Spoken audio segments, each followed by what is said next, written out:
Ben, ça, il faut qu'il y passe. Ouais, ouais. Salut, re. Hello. Salut Valérie.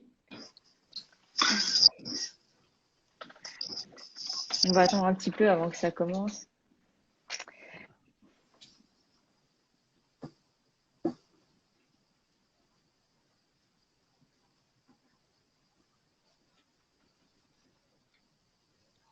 Salut Staclouse.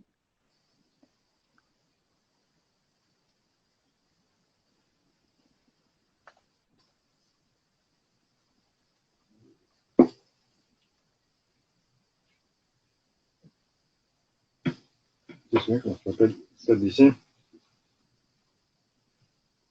Pas dehors. Oui, Notre point, pourquoi pas. tu crois? Les charades maritimes, c'est les nœuds de pont. T'es à La Rochelle là? Oui, on est au port de Nîmes. Ok. Et toi? Bah, nous, en région parisienne, hein. En Paris, Texas, comme on dit les films. C'est ça. On n'a pas le même temps, à ce que je vois. Ah, ici, c'est grand soleil, fait chaud, fait beau. On vient de faire un gros tour en vélo dans le monde extérieur. Très joli. Ok. Salut. Hop. On a un Max qui nous aide avec la caméra, avec le téléphone. Bonjour Max. Bah, salut Max. Oui, tu peux te montrer, hein. Tu peux faire coucou. Salut Max. Salut Stan.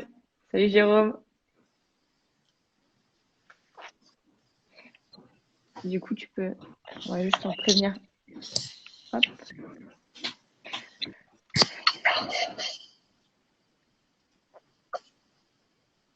Il faut que tu me racontes parce que je vois pas l'image. Peut-être que notre singe, non? Non, C'est quoi moi notre je singe? dirais nœud d'arrêt. Nœud d'arrêt? Ouais, mais ça veut tout dire, ça. C'est tout ça. C'est comme le docteur qui dit, c'est Multifactoriel. multifactoriel. C'est mort pour un question multifactoriel. On va entendre dans quelques minutes. Après, on va commencer. De toute façon, les gens vont nous rejoindre progressivement. Hello, PWHI 1988. Ton surnom est un peu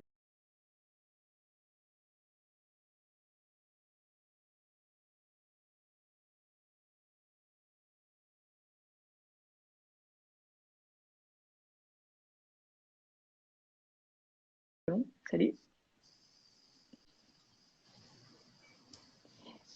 Hop. C'est pas nécessaire de faire 3 tours ici. Ouais. Dans, les... Dans tous les manuels chez eux, toujours.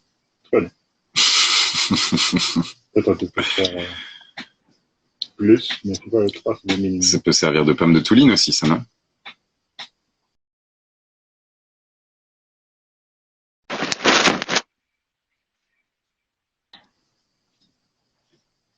Bon, on va commencer, hein. Salut Jean. Bonjour. Donc pour ceux qui nous rejoignent, il y a Dario et Max à la caméra. Ouais. Bon, on attend encore 2-3 minutes et après, je pense qu'on peut commencer. Peut-être tu peux nous chanter quelque chose. Tu avais Ouf. préparé le chant marrant, tu m'avais dit. Oui, bien sûr. Bah, c'est toi le spécialiste, donc on t'écoute. Non, tu commences, vas-y. En plus, moi, je peux pas parce que je dois gérer la caméra, etc., répondre aux gens. Ouais, Toi, t'as les mains libres. Donc vas-y. Ça va les faire venir en plus. les mains attachées. T'as pas une petite chanson à apprendre aussi pour commencer en intro? Rob Hmm. Stewart, I am sailing. Ah, pourquoi pas. Let's go. Ouais, ouais, ouais. Non, mais il faut faire une chanson de bourré, mais ça pourrait s'arranger. On peut servir un tout petit rhum, hein, et là, on pourrait chanter après.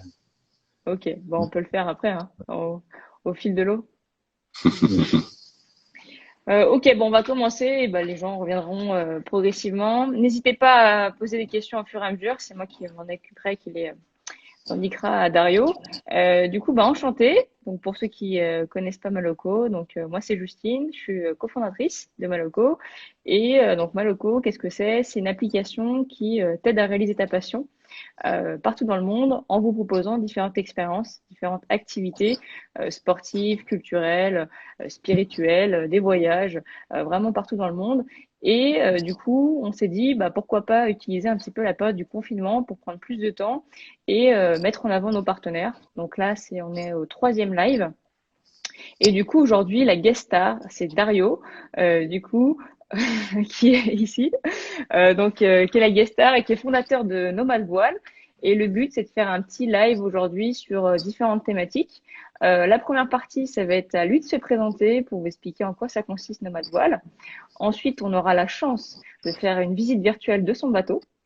Et on finira par un petit atelier pratique autour des nœuds marins qui sont vraiment incontournables nécessaires en temps pour faire différentes traversées. Et avant de finir, on fera une petite partie questions-réponses, quels sont les prochains départs, les différents formats d'activités possibles. Voilà. Donc n'hésitez pas en tout cas à poser les questions au fur et à mesure et on y répond entre 2 petits ateliers. Donc voilà, Dario, si tu peux te présenter en français, en espagnol, comme tu le souhaites, ou les deux. Bon, je m'appelle Dario, je suis franco-argentin, c'est pour ça qu'il y a un accent terrible. Vous avez le droit de redemander si vous comprenez pas ce que je dis. Après, il y a quelques noms barbares en bateau, donc c'est pas moi qui parle bizarre, sinon qu'il y a des noms spécifiques, un vocabulaire technique à bord, à prendre. Donc, je suis né à l'Argentine, à Buenos Aires, je navigue de petit. À partir de 20 ans, j'ai commencé à faire l'école des croisières. Ça veut dire naviguer avec des personnes sur différents bateaux avec les buts de les apprendre à naviguer loin en autonomie. Quand j'étais petit, j'ai commencé à naviguer d'abord vers l'Uruguay, qui est le pays au nord. L'Argentine, c'est là, l'Uruguay, c'est au nord. Et après, on a commencé à aller vers le Brésil, et retour à l'Argentine, un peu vers la Patagonie. Et après, différents voyages, on a fait tout ce tour-là, on a monté en Canaries, en Irlande, Écosse, on allait à Terre-Neuve, à New York, on était dans la Méditerranée, on est allé au Pacifique, on a été 2 fois d'aller à faire des tours autour du Cap Horn. Max, d'ailleurs, était là, c'était un aide invaluable. Et voilà, on fait des grosses croisières comme ça quand on est en voyage, et sinon, quand on fait des navigations, des cabotages, ici dans les pays, on a La Rochelle comme port d'attache. Donc, on part de La Rochelle, on fait un tour et on revient à La Rochelle. Et cette cadre, on a des sorties petites, qui sont des demi-journées ou des journées pour un premier contact avec les bateaux, et sinon des départs à la semaine, que c'est une vraie immersion dans la vie maritime. Mais ça que j'aime plus, vraiment, c'est avoir un bateau préparé pour tous les temps, pour pouvoir partir loin en sécurité, et avec les fruits de l'expérience de navigation dans mes anciens bateaux, j'avais un bon cahier de charges pour co-dessiner et construire ce bateau. Donc, c'est un bateau que j'ai fait de mes mains. Il est plein aussi, à moitié avec un architecte, mais beaucoup des idées, ça vient de moi. Donc, on peut enchaîner avec une visite du bateau. Déjà, les dimensions de la bête, c'est un bateau qui fait 13 mètres 50 de long, de large, ça fait 4 mètres. Et après, il a les tirants d'eau, que c'est combien de coques, c'est sous l'eau. C'est un bateau qui a 1,90 m. Donc, c'est pas très exagéré comme terrain d'eau, et ça nous permet d'accéder à des petites criques bien abritées. Après, c'est un bateau très sécurisant, très basique. Donc, tout est super méga costaud. Je fais toujours le parallélisme avec un Land Rover, que c'est une voiture, sur un Land Rover Defender, que c'est une voiture indestructible, un petit camion increvable, ça c'est la même chose. Donc ici, on se trouve dans les carrés, que c'est la salle de vie, on va dire, du bateau. Il y a un truc spécial, le bateau, que c'est un salon des ponts, on dit. Quand on est assis à table, on a des gros houblons qui nous permettent de voir le monde extérieur. Comme ça, c'est pas nécessaire de se geler pour voir le monde, comment que c'est la nature autour de nous. On peut regarder ici. Ici, il y a des houblons aussi pour regarder vers l'avant, la route que fait le bateau. On va montrer un peu les salons. Ça, c'est la table où on prend le repas. Et on peut descendre pour faire un double ici. Et en général, on l'utilise pour se relâcher quand on parle des quarts de nuit. Pour les quarts de nuit, on fait des quarts de 3 heures chacun. Donc, c'est pas qu'on est en train de regarder le monde extérieur en continu. On sort tous les 10 minutes. Et entre un sortie et un autre, on peut venir ici, se coucher un peu, se réchauffer s'il fait froid. Après, on regarde de ce côté. Ici, derrière, il y a une cabine double.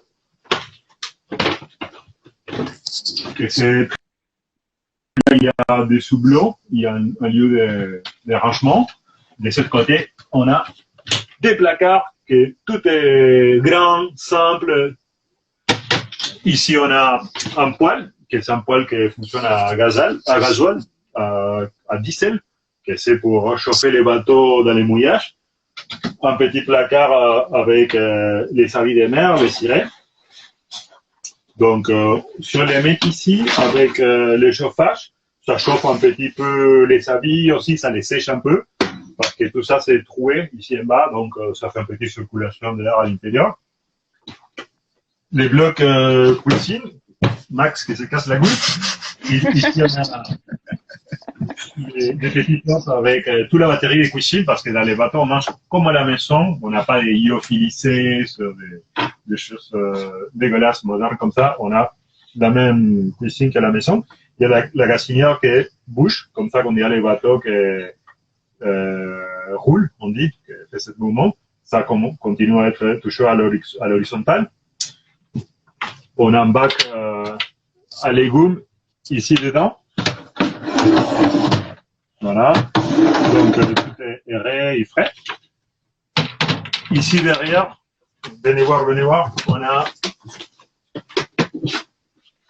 une autre cabine double, que c'est exactement comme l'autre, c'est symétrique. Le bateau a 3 cabines doubles en total. Et de ce côté, c'est la table à cartes avec l'instrumental pour pouvoir naviguer avec beaucoup de technologies embarquées. On a des systèmes anti-collision pour éviter de rentrer dedans à notre bateau la nuit, ou s'il n'y a pas de visibilité. On a des radars, des systèmes de téléphonie satellite. On peut appeler à tout le monde à tout moment. On a des balises de détresse, ça s'appelle, une espèce de boîtier où on presse un bouton pour dire qu'on est vraiment en détresse, il faut absolument qu'il y ait quelqu'un qui vienne au plus vite. On continue vers l'avant. Ça, c'est des placards de rangement technique. On a des boots, des pilotes, la Mac aussi. On a les toilettes par ici. Venez voir. Donc, il y a un point d'eau de ce côté. Et de l'autre côté, toilette, voilà, c'est un peu désaffecté parce que dans les ports, on ne l'utilise pas. On va à la marina. Finalement, ici, on a la cabine avant. Et on arrive à un point critique du bateau que c'est très important. Ici, on a cette espèce de mur. Ça, c'est très solide, c'est un alu. C'est une espèce de murets comme ça, soudés, complètement étanches. Et l'idée, c'est si jamais on tape quelque chose dans l'eau, un container, un arbre à la dérive, un autre bateau, ça peut déformer, ça peut se casser, et l'eau va rester là. Ça n'arrive pas à l'habitacle, là où on se trouve. Okay. Avec cette même idée, je vous montre ici derrière. Venez voir. Voilà.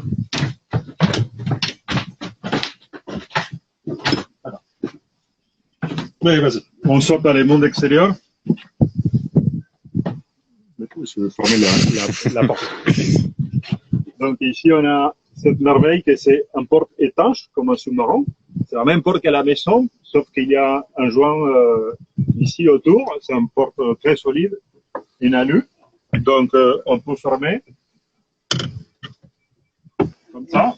Quand il a beaucoup de pression d'eau, ça fait qu'il soit vraiment étanche, il n'a pas un goutte qui rentre. Donc, si le bateau se trouve à faire des tonneaux, c'est pas top, mais n'est pas mieux avoir de l'eau dedans. Donc, ça fait que soit vraiment sécurisant. Je crois qu'il y a une petite question, Dario. Oui. Du coup, question de Stackloose. Est-ce que tu as déjà été obligé de faire des appels de détresse? Non, jamais. L'art de naviguer, c'est prévoir. Donc, on essaye de beaucoup bouquiner avant de se promener. On regarde en quelle époque, c'est l'époque où il n'y a pas d'ouragan ou de grosses tempêtes. On s'informe sur les courants et les risques éventuels. Après, il y a aussi les trucs ponctuels de la météo qu'on va voir pour la traversée ou pour un passage en particulier. Donc, on part avec un météo correct. Et après, il y a les niveaux de sécurité qui dans les bateaux. Si on part avec un bateau que c'est pas très costaud, un bateau que c'est pour faire la navigation côtière, sur tous les bateaux en plastoche qu'on a ici autour, c'est fort possible que les machins cassent. Si on part avec un bateau solide que c'est fait pour la mer, on n'a pas de ces problèmes. Une seule fois, j'ai fait un appel, que c'était pas un appel de presse, c'était un appel au docteur, parce que j'étais malade, mais rien à voir avec les bateaux. J'avais un ulcère à l'estomac, donc je pouvais pas manger, je pouvais pas boire, et je pouvais pas prendre en position debout. Le maximum c'était comme ça, parce que j'avais tellement mal à l'estomac que je pouvais pas. Donc là, j'avais appelé à Toulouse, où il y a un centre spécial, un hôpital qui s'occupe uniquement des marins loin de la côte. C'est pour l'international. Donc, on les appelle pour les téléphones satellites. Avant de partir, on avait laissé toute la liste des médocs qu'on avait à bord. Donc, ils savaient quel moyen on avait pour se soigner. Et c'est comme ça qu'ils m'ont accompagné dans la guérison. Et quand je suis arrivé à Les Açores, je suis allé direct à l'hôpital. Et donc, ils m'ont mis 2 tuyaux, un de chaque bras, 12 sondes avec un de la nourriture et un autre de l'hydratation et des médocs. Et comme ça, j'ai repris un peu le poil de la bête, mais c'était pas une question de bateau. C'était pas en collision, c'était pas. Ok. Et bon. Du coup, autre question, est-ce que tu peux nous expliquer un petit peu pour toi les 2 plus belles expéditions que tu as faites? Oui, il y a un que j'aime beaucoup, que c'est la Patagonie, parce que c'est très sauvage, c'est au bout du monde, il y a une sensation de solitude et de découverte qu'on ne peut pas y aller voir ailleurs, parce que c'est vraiment un coin où il y a très peu de bateaux qui circulent. Les bateaux qui circulent sont des bébés très costauds, des très bons marins autour, que ça fait plaisir à rencontrer, des histoires d'aventures pas possibles. Et la seconde, c'est compliqué parce que j'aime beaucoup les lieux, mais pour peut-être c'était le nord du Canada en Terre-Neuve. Là, on a navigué de très beaux paysages aussi. On allait beaucoup à la côte où il y avait des entrées très profondes dans les continents. Donc, il avait cette image de pins partout, beaucoup de bois, d'exploitation agricole. Comme ça, c'était génial. Après, il y a l'Irlande, que c'est merveilleuse. Là, on va partir en Irlande d'ici un peu, en mai. On va partir à faire un tour en Irlande. Et l'Écosse est merveilleuse aussi, c'est très très très beau. Ouais. Ok. Autre question de Jean Pracht. Est-ce que tu peux redire dans quel matériau ton bateau a été construit? Ah oui, c'est tout en alu, c'est incassable. Vous voyez, ça c'est le matériel brut. Là, il n'a pas de peinture. La chose intéressante, c'est ça rouille pas, c'est très léger, c'est très déformable. Si on tape quelque chose, la matière va se déformer plutôt que se déchirer. Donc, il n'y a pas l'eau qui rentre à l'intérieur. À niveau sécurité, venez voir ici, sur mes pieds. On a la même chose qu'à l'avant, il y a des coffres étanches. Donc, ici, il y a un coffre qui ne communique pas à l'intérieur, c'est séparé de la cabine. Donc, je vous montre comment c'est fait. On range des matériels ici dedans. On peut mettre des matériels mouillés, que ça fait que ça ne va pas aller vers la zone de vie.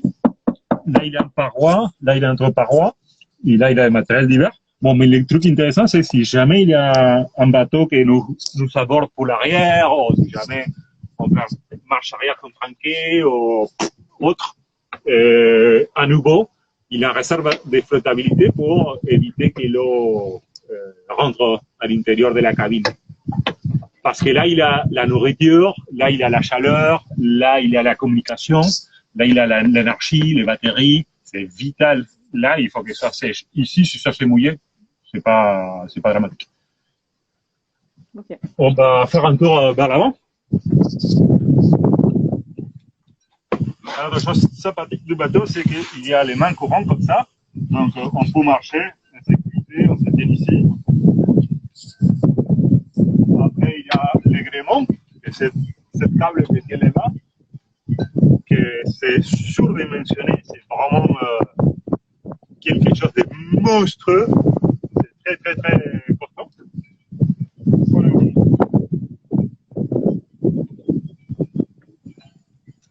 Ici, on est à l'avant du bateau. Un autre élément de sécurité, c'est qu'on a un voile là, sur un enrouleur. Et là, on monte un autre voile sur cet enrouleur. Donc, on peut réduire la voile facilement si jamais il y a beaucoup de vent. Et on a la voile plus correcte. Il y a beaucoup de vent, on n'entend pas trop bien. Ouais. On va se cacher. C'est un peu mieux, non? Bon, Ouais, là c'est mieux. Bon, sinon, on marche beaucoup. Et du coup, c'est quoi la longueur du bateau? C'est 13,50 m. Ok. Et l'idée, c'est d'avoir un bateau qui soit assez grand pour naviguer très loin en sécurité, qu'il y ait une vitesse correcte et en même temps qu'il ne soit pas monstrueux. Parce que sinon, après, quand on s'achète un bateau, si le bateau qu'on a pris, c'est un bateau de 45 mètres, il n'a aucun intérêt parce qu'on ne peut pas appliquer les mêmes méthodes à notre petit coucou. Donc, il faut que ce soit un bateau qui reste humain, à taille humaine, accessible pour tout le monde. C'est un bateau que c'est facile à naviguer en solo aussi. C'est pas nécessaire d'avoir beaucoup d'équipage. Mais il a un cockpit immense ici. Là, il a une casquette pour s'abriter, ici en bas. Donc, on peut être bien au chaud, même s'il y a des bagues qui tombent ici sur le roof, on peut se caler ici et ça va nous protéger. Même s'il grêle ou il y a la neige, comme on a eu dans le sud, on reste toujours sec. Donc, il y a un barre-planche ici, qui c'est pour barrer les bateaux, pour les donner sa direction, plutôt qu'un système de barres à roues, que c'est complexe, moche et sans intérêt. Donc, c'est très, très, très simple, les bateaux. L'idée, c'est qu'ils soient autonomes, et tout ça increvable ou facile à réparer. Ok. Je pense qu'on est bon là niveau questions. Du coup, si on peut passer aux ateliers. Oui. Montre-nous comment tu fais des nœuds. Du coup, tu veux faire combien de nœuds du coup? 4. 4, ok. On va commencer pour les premières, que c'est les nœuds des taquets. Donc, on va se rapprocher par ici.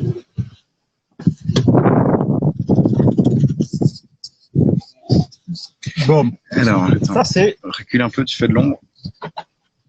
Voilà, nickel. Ça, c'est la pièce qu'on appelle un taquet. Là, on a cette corde ici qui attache le bateau au quai.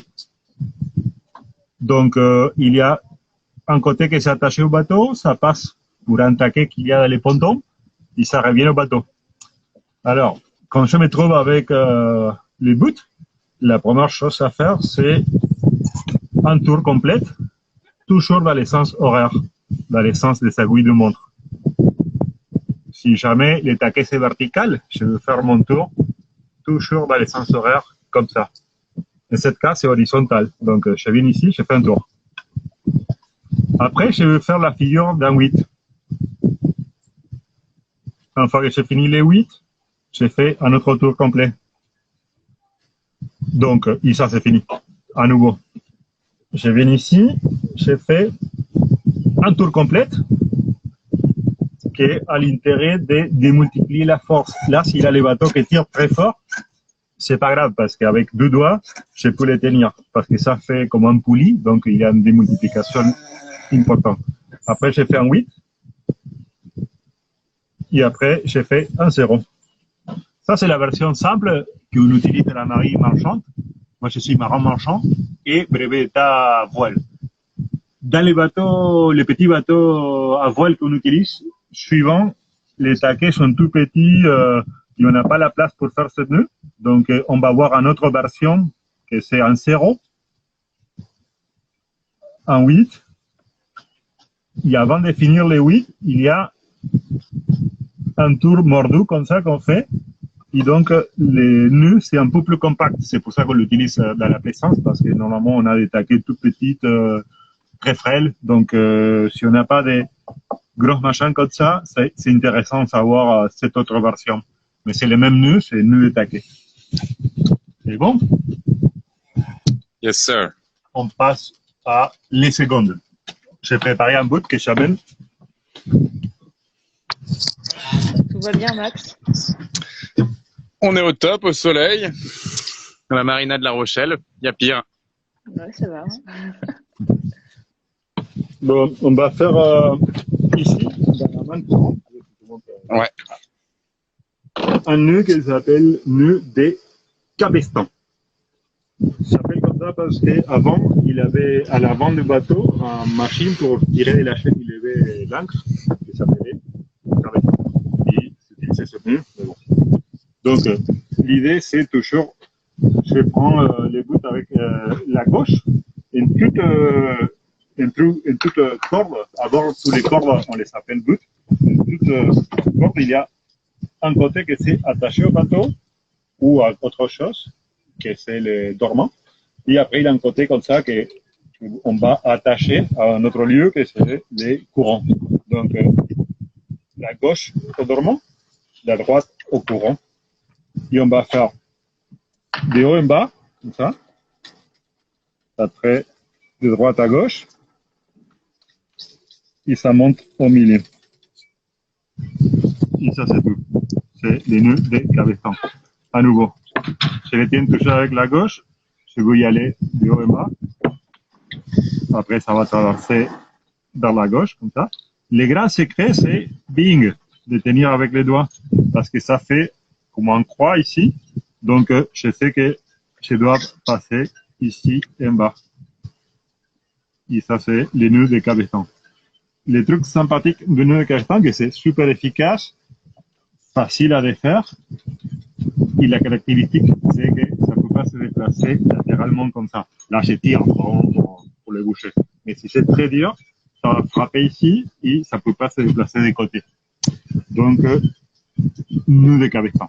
Les nœuds marrants ont la caractéristique de pouvoir se défaire facilement.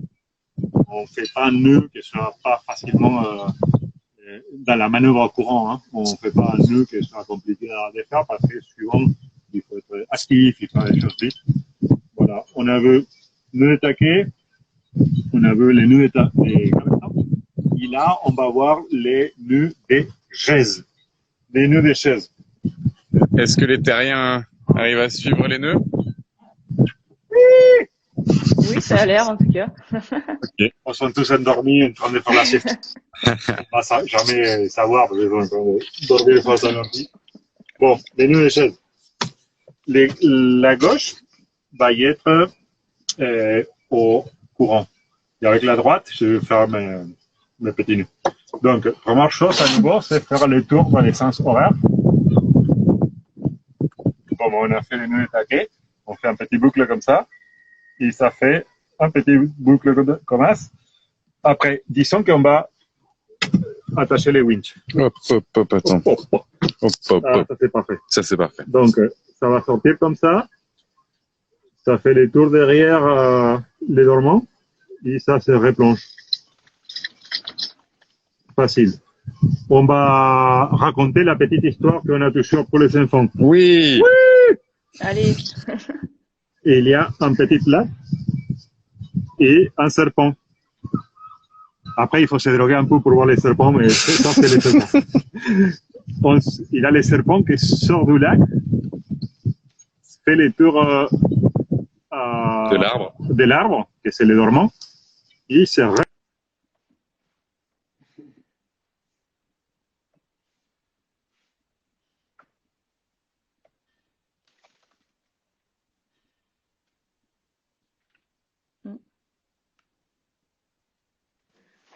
je t'ai perdu, Dario.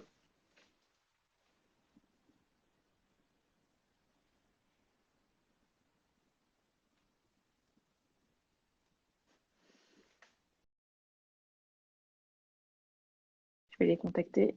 Ah, on continue. Couper. Attendez, je vais le réinviter. Hop. Ah, il n'a plus de connexion. Alors, est-ce que vous connaissiez déjà Dario en attendant? Comme ça, on peut. Ou Maloko. Vous connaissez qui Maloko, Dario, Nomade Voile?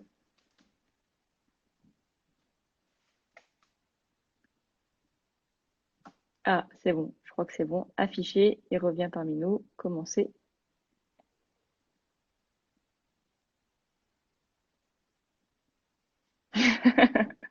Ça doit être ça. Attendez, pourquoi il ne revient pas? Nomade Voile. Ajouter. C'est bon. C'est la connexion à La Rochelle, hein. Trop de vent. Ouais! Oui, c'est bon. C'était de ma faute, pardon. On reprend. Mais c'était très bien. C'est l'effet du serpent, je pense. C'est l'effet serpent. C'est le coup du serpent. On était avec les serpents, on le répète à notre fois. Recommence. Allez, Ouais. on recommence. On disait qu'on a les lacs. Le lac. Après, ça monte, Sort du lac. les serpents sortent du lac, ça fait les tours autour de l'arbre, que c'était sa chose ici, et les serpents se replongent dans les lacs. Et on a les nœuds des chaises. Les trucs intéressants, imaginez que l'arche tire beaucoup, comme ça, et ça reste très serré ici, ça, c'est vraiment compact. Il y a toujours une méthode pour les défaire, que c'est, on les plie comme ça, on déplace, c'est parti par là, et tout est facile à défaire après. Donc, ces trois nœuds, les trucs intéressants, c'est que tout le monde fait les mêmes nœuds, et des nuits à 3 heures de mat, fatigué, sur un tempête de neige, on va pouvoir défaire les nœuds facilement parce que tout le monde a lu les mêmes bouquins et tout le monde fait les mêmes nœuds. C'est pour ça qu'on utilise toujours la même chose. Et il faut pouvoir le faire sans souci, en tout moment. La bonne chose, c'est que si on est à Paris, dans les trains, on peut prendre un lacet et répéter les nœuds sans souci. On n'a pas beaucoup de moyens pour répéter les 3 nœuds. Les taquets, on peut les reproduire avec du marceau de bois à la maison et c'est vraiment important de pouvoir assurer ces nœuds. Il y a un autre nœud fort sympathique, que c'est les nœuds plats. Parce que je crois que les gens valident le serpent déjà. Ouais. Il y a les nœuds plats et ça sert à imaginer qu'on a 2 bouts et on veut les attacher. Donc il y a un qui c'est très simple. On fait un boucle comme ça. Il y a un qui va sortir, va faire le tour de la boucle, il va se replonger. Et terminé. Et devinez pourquoi ça s'appelle plat. Oh là là. Hein? Et tu peux nous faire la version enfant aussi pour celui-là? Ouais. Allez faire doucement. Tiens, regarde, je vais Déjà. me parler aussi. Tu veux que je mette là pour le soleil? Non, comme ça, c'est bien. Bon. Du coup, on a un boucle. Là, il y a un autre côté. Il y a le serpent qui monte, qui fait le tour du lac, et se replonge au lac. Et c'est fini. Donc, on a si on le regarde comme ça, c'est plutôt large. On le regarde comme ça, et c'est très plat. Voilà. Et ça sert à rallonger un bout. Il faut balancer quelque chose très loin, comme ça on peut le rallonger. Et à nouveau, c'est un bout que c'est très, un nœud, pardon, que c'est très facile à sortir. Super. Et on a le temps pour un dernier, pour la route. Ah oui, alors petite question, c'est quoi le nom du dernier nœud? Ça c'est plat. Le nœud plat. Les Le nœuds nœud plat. plats. Ok, super. Après, Oui, ça, tu c'est- peux faire encore un autre nœud, hein, vas-y. Hein. Ouais. Donc, je peux chercher. Moi, je sais comme ça. Moi, je sais comme ça. On dit que le téléphone. Mais bon. Bouge pas. Je vais faire un petit tour de la marina pendant ce temps. Ouais, tu peux nous faire un petit commentaire sur le port? Eh ben là, en ce moment, on est au ponton des travaux. Donc, c'est-à-dire que c'est là où il y a tous les bateaux professionnels qui viennent entretenir le bateau. Ce qui est très pratique, c'est qu'on est à côté de la grue, comme on peut le voir là-bas, de manière à pouvoir sortir le bateau rapidement. Donc, Ok. à nous. Ça, c'est un harnais d'escalade que l'on utilise pour aller faire une intervention là-haut dans la quai du mât, que c'est à 15 mètres 60 sur les bateaux. Plus 2 mètres sous l'eau, ça commence à faire très haut. Donc, c'est bien de ne pas tomber. Pour s'assurer, donc, imaginez qu'on mette l'armée. Là, je vais mettre un peu près. C'est pas comme ça que ça se met, mais c'est pas grave. C'est pour vous montrer les nœuds. Après, on va y avoir un bout qu'on va utiliser pour nous aider à monter au mât, un drisse, qui va servir pour assurer à la personne, à faire mesure qu'on monte une hauteur, il y a quelqu'un qui va tirer du bout comme ça, et ça va faire que si on tombe, on n'a pas beaucoup de chutes à faire. On est très suivi en sécurité. Donc, on va faire un nœud que c'est un 8 double, suivant les escalades, que c'est très facile. D'abord, on fait les 8. Deux versions. On a la version un peu pour les bars, que c'est merveilleux. On fait des trucs comme ça passe par là. Hop, ça fait un peu C'est pas mal ça. En soirée à Paris, tu te plantes là au bistrot, il te fait hop, hop, et ça passe à nouveau. Il fait les stars du bar ou non. Sinon, on a la version normale, que c'est faire la figure des 8. On fait comme ça et comme ça. Ça, c'est un 8. Donc, on a les 8. Je veux m'assurer que cette bout va assurer à mon harnais. Donc, ça va passer ici, pour la boucle qu'il y a pour ça. Et après, tout bêtement, je vous suis les côtés allés. Cette côté, on a dit que c'était toujours les dormants. Ça, c'est les courants. Les courants vont continuer le même chemin qu'a fait les dormants. Donc, hop, comme ça. Hop, comme ça. Ça va faire des tours. Ça, c'est parce qu'il y a beaucoup de gens qui regardent. Sinon, je les fais bien.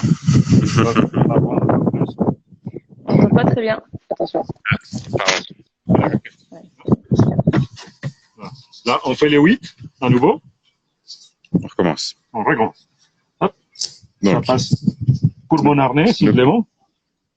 Et après, on va répéter cette figure des 8 qu'on a ici. Donc, avec mon bout, je vais aller par là. Je le fais circuler. Je veux copier cette figure. Commence. Ça passe ici. Ça passe par là. Et par là. Et donc, ça fait que, après, on pousserait tout systématiquement. Et ça fait que c'est vraiment très, très, très sûr. Il n'y a pas moyen de que ça se défasse efface. Imaginez que si on est en train de tomber, c'est pas le moment de penser si mon nœud c'est bien fait ou non. Donc, si on regarde comme ça, c'est simplement la même chose doublée. Voilà. Pour le finir, bon, ça vient par là. Mais c'est en 8 et après, on suit les mêmes chemins. Simplement. Et pour faire les 8, que c'est la clé de tout ça, on a vu qu'on avait deux méthodes. Celle du bar. Celle de, celle du bar pour amuser les enfants dans son anniversaire, que c'est un tour, 2 tours, et chez les crèves l'œil, les téléphones. Okay. Et ça, c'est les 8. Et sinon, version EHPAD, on fait la figure des 8. Voilà. L'important, c'est faire 3 nœuds.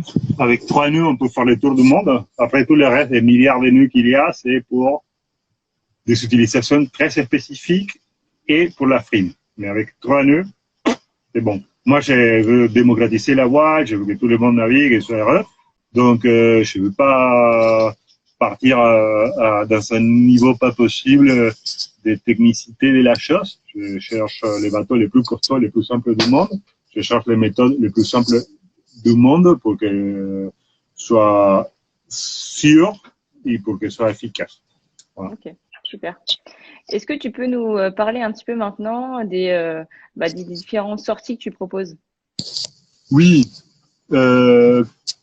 On a des sorties très courtes, qui sont des sorties à la demi-journée, de 9h à 13h, ou de 14h à 18h. Ou sinon, il y a un qui c'est top of the top, que c'est coucher le soleil, de 18h à 21h, que ça le fait en été surtout. Donc, ça nous permet une petite approche au bateau, voir un peu comment est-ce que c'est, et avoir une petite idée de comment que ça se passe. C'est toujours avec un but éducatif. On ne fait pas la promenade. Toujours, c'est vous montez à bord, vous commencez à barrer, vous commencez à tirer des voiles, hisser les voiles, on trime les bateaux, c'est-à-dire on fait les réglages pour que ça avance correctement. Après, on a des sorties à la journée ou que ça nous permet d'aller plus loin. On fait un mouillage pour le midi. On peut nager autour du bateau. On fait un repas avec les bateaux à plat. Donc, ça fait que on revient vers 5 heures de l'après-midi, après une belle journée de mer. Après, on a les week-ends, on part les samedis matin pour revenir le dimanche soir. Ça, c'est génial pour les gens qui travaillent parce que c'est uniquement les week-ends. Et on va dormir à notre port, on ne dort pas à La Rochelle. Donc, on peut découvrir Île de Ré, Île de Léron, Île d'Aix, la Charente, la Sèvre niortaise, voire un peu plus loin, si on a un équipage expérimenté. Après, on a un truc génialissime que c'est la semaine de navigation. On part le lundi matin et on revient le vendredi soir. Et ça fait qu'on vit à bord, on mange à bord, on navigue tout le temps, on est en immersion. Et moi, je suis dispo tout le temps pour parler du bateau. Donc, c'est très riche à niveau apprentissage. Et on va plus loin, on va vers la Vendée, on va vers Île-Dieu. Et ça fait qu'on découvre plein port. On fait toujours de l'école de croisière. Chacun a son moment de relax et de farniente, mais je suis pour apprendre tout le temps. Okay. Après, on a finalement des choses un peu plus hauturières, comme là, on va faire un aller de 12 jours en Irlande. Et à notre retour, on change d'équipage à Galway, la côte ouest, et on revient à La Rochelle. Et après, à la fin de l'année, à la fin de la saison, en septembre, on va partir à la Terre des Feux, au fjord, au glacier, à virer les Cap Horn, à faire des navigations avec des gros glaçons autour du bateau, et dans un coin vraiment unique, très beau. Ok. Alors, j'ai deux petites questions. Quand tu parles des navigations hauturières, c'est toujours au départ de La Rochelle? Non. En cet voyage qu'on va faire, on va partir de La Rochelle et on va changer d'équipage en Canaries, changer d'équipage en Cap-Vert, changer d'équipage en Brésil. Donc, on peut faire 1 ou 2 étapes ou si on veut on peut enchaîner plusieurs étapes. Ça, c'est possible aussi. Ok. Deuxième question concernant les sorties de semaine. Est-ce que vous faites des naves de nuit? Oui, quand on se fait la semaine, on cale en navigation de nuit avec l'idée de voir comment que c'est et aussi pour rentrer dans les ports. Parfois, on navigue en partie de la nuit, pas toute la nuit, avec l'idée de pouvoir expérimenter comment que c'est une entrée de port de nuit. Quels outils on utilise, comment on identifie les lumières, les rythmes des lumières, identification des phares, la communication à la VHF pour coordonner avec les capitaineries, aussi pour voir qu'est-ce que ça donne les lumières des bateaux en mer, identifier ces lumières, les voir aussi en électronique, qu'est-ce que ça donne dans les écrans. Ouais, Ok. on fait des nappes de nuit. Et du coup, toujours sur la partie, la sortie semaine, est-ce que c'est pas quand même conseillé d'avoir une première expérience avant, sur une durée plus courte, avant de commencer directement par une semaine? Oui, oui, pourquoi pas. Après, on a aussi, suivant quand il y a des ponts, des fériés, on fait 3 jours de, de navigation. Donc, ça pourrait faire quelque chose entre les week-ends et la semaine. Après, ça dépend beaucoup de l'emploi du temps. Si on a un week-end, c'est mieux que rien faire. Si on a un coucher de soleil, c'est toujours un petit peu de formation contre rien du tout. Je pense que l'important, c'est essayer d'investir en santé mentale et venir naviguer. Ok. Et du coup, par rapport à plus à l'aspect logistique, est-ce que les différents formats ils sont adaptés aux enfants? Oui, oui, oui, oui. Moi, j'ai l'habitude de naviguer avec des enfants, des animaux, à mes négociants. Enfin, moyen les chats, mais les chats, pas de problème. J'ai longtemps navigué avec des chiens à bord. Donc, oui, aucun souci. Les bateaux, il y a un truc intéressant que l'activité, je veux dire, bateau, c'est parce qu'il y a toujours un rôle pour chacun. Il y a quelqu'un qui est très costaud, qu'on va l'envoyer à faire une tâche, quelqu'un qui est plus intellectuel, qui en plus les numéros, qui va faire une tâche plus liée à la navigation, peut-être. Quelqu'un qui c'est plus organisationnel, qui va s'occuper de la gestion de l'eau, de l'électricité, de la carbouche, du gaz, des consommables. Voilà.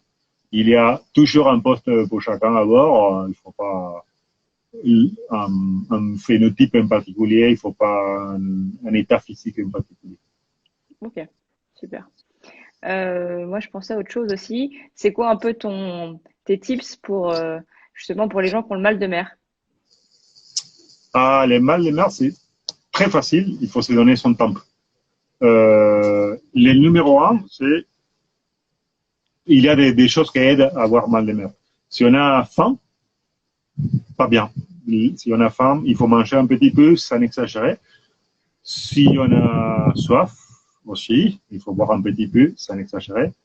Si on a froid aussi, ça n'aide pas du tout.